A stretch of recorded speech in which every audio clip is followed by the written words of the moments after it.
Hi, and welcome to another episode of Hot Takes with me, the Silver Fox. It's now coming out that other people are agreeing with what we here have been saying for quite some time. That is, if Yousaf had any, leadership skills or any strength, any backbone, he would have fired Lorna Slater and basically given the Greens the big heave-ho from government. But of course, that hasn't happened because he doesn't have that strength. He doesn't have the authority. He doesn't have what it takes to be a leader and to show that you're the leader. He's very insecure in his position, and I think he's very insecure in his own self-belief. And that's not good for a country's leader, to be very weak and vacillating and not sure if he can do something. A country needs a strong leader, and Scotland hasn't got one. It also needs an effective leader, and it hasn't got one of them either. But that's a different video for a different day. We're going to have a look here at an article saying that Lorna Slater should have been sacked, and had there been any other leader, she would have been. Here goes. So Lorna Slater would be sacked if Yousaf had an ounce of strength. Over deposit return scheme shambles. Yousaf has no spine whatsoever. He is the most spineless jellyfish who ever led a political party. And I don't just mean, ever led the SNP. I mean any political party. How the hell he has risen so far is beyond the measure of man. The Scottish Greens Minister has had a turbulent time in charge of the recycling scheme and has threatened to collapse it if the UK government attempts to interfere. I would suggest that would be the best thing she could do. And there she is, hands out, wondering, why has it gone wrong? It's because you're in charge, you moron. Yousaf is facing growing calls to sack Lorna Slater over the deposit return scheme shambles, amid claims that SNP supporters would back this decision. I would suggest, and I don't know, I've got no backing for this, it's just an opinion, it's just speculation on my part. I suspect, though, a lot of SNP supporters, as in normal people, not the parliamentarians, not the politicians or anything like that, just the normal members of the SNP, would be preferred, their preferred choice would be to give the Greens, their marching orders and get them out. I think even most of the normal SNP voters can see how damaging the Greens are for the party and how useless they are and how stupid they are. The only trouble is the SNP needs them because they're the only ones coming up with bad ideas, but they're the only ones coming up with any ideas whatsoever because the SNP are run out. They've run out of ideas. They've been there in power for far too long and they have no idea where to go. Anyway, the Scottish Greens Minister has threatened to completely collapse her treasured initiative instead of letting the UK government make changes to it so that it fits in with the UK-wide plans. Why? I mean, surely if the environment was so important to them, they'd look at the bigger plans for the UK-wide scheme and go, yes, actually, that will work. We can work to get that in. Because it isn't party political, is it? We're only in this to save the country, save the world. But no. This is all party political. Over the weekend, SNP and Green MSPs have reacted furiously to Westminster stepping in to ensure the scheme will be able to launch next year, but without glass. And I actually think that glass thing that Rishi Sunak insisted on, he's claiming it's there. It's a very hard thing to say, but I can see why he's saying it because it will affect the Scottish drinks industry to quite an extent, and that is a major export market for Scotland as Scotland, but for the UK generally, because that still comes in through the whole system, and so he's protecting a major export market, and that's his job. And these people in the Greens and the SNP are trying to damage this, and you're thinking, why? Why would you try and damage it? Sure, you can have the bottle deposit scheme on a national scale, but when it's only a regional scale, it's damaging because people will just go south of the border, they'll buy their stuff south of the border and bring it north, claim their money back that way. So it's a terrible, terrible idea. Anyway, that's a different video. So they're granting the UK market internal veto, but they want the Scottish Government to remove glass bottles and for it to act as a pilot for the UK-run initiative, which launches in 2025. It is a decision which has been welcomed by many in the drinks industry, as it eliminates trading barriers and allows them to continue to sell in Scotland and not have to change their containers.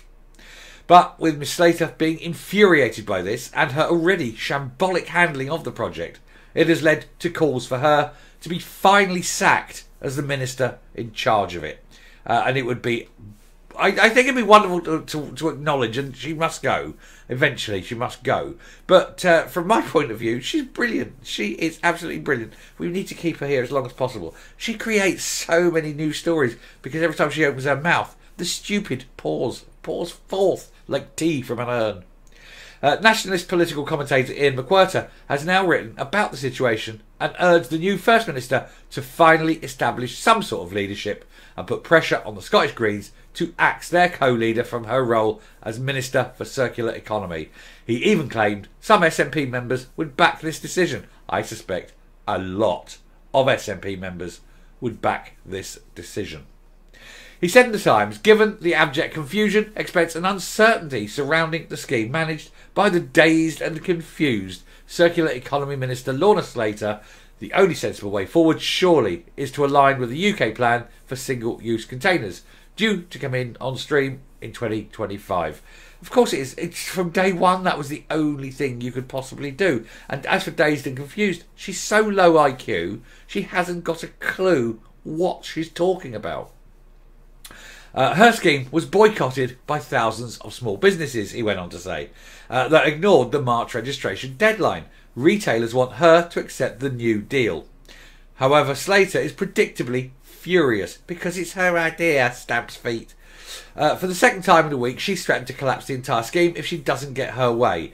Yeah, that's so childish, isn't it? Stamping your feet, it's my way, I'm taking the ball home. You know, this is what you're dealing with. Rather than, okay, look, we both want to achieve this aim, this is what you want, this is what you, let's come meet in the middle somewhere. That's how you get things done. That's not how Lorna Slater does it. She stamps her tiny little petulant Canadian feet and threatens to sod off. Well, go back to Canada. Watch as we don't care. But the Circular Economy Minister will have to come round, if you'll excuse the pun.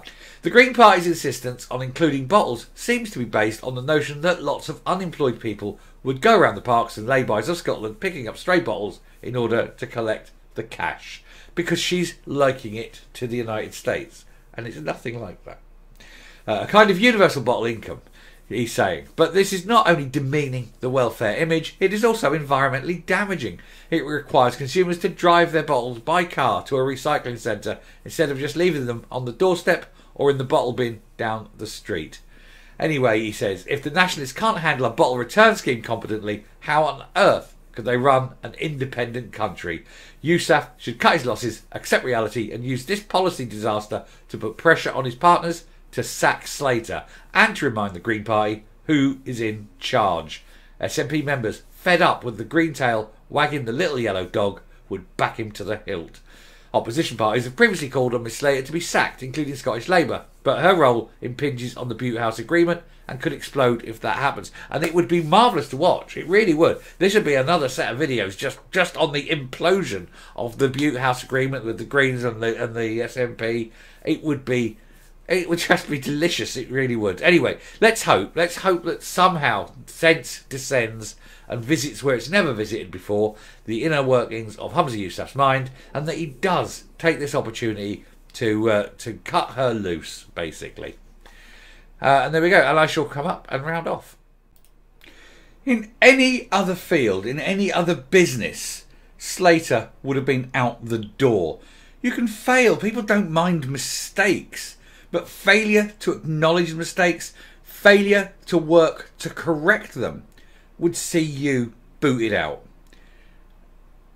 Any business leader would fire her. Anyone in any kind of authority would fire her. And it goes to show that Humza Yousaf has zero authority because she's still there. He is reliant upon her. For some reason he has this inability to see that this woman is damaging him personally, the party generally, and of course the whole of the country, because of her very, very limited IQ, her inability to accept failure, and her total denial of reality. And he needs to man up, grow a spine, let his balls drop to his sack and fire her. And then let the Greens do what they will. They haven't got the balls to walk either. This is the trouble. So you can fire her without impunity. Oh, we'll leave then. Just say bye. And then watch as they slowly get up, put their stuff in their little cardboard boxes and walk out of Parliament and out of power. It isn't going to happen. Anyway, I shall stop there. Thank you very much for listening. If you like what you're seeing here on the channel, please hit that subscribe button, ring the bell, leave a like, leave a comment, please share the video. And until next time, stay safe, stay well. Let's get these buggers out because they are worse than useless. And goodbye.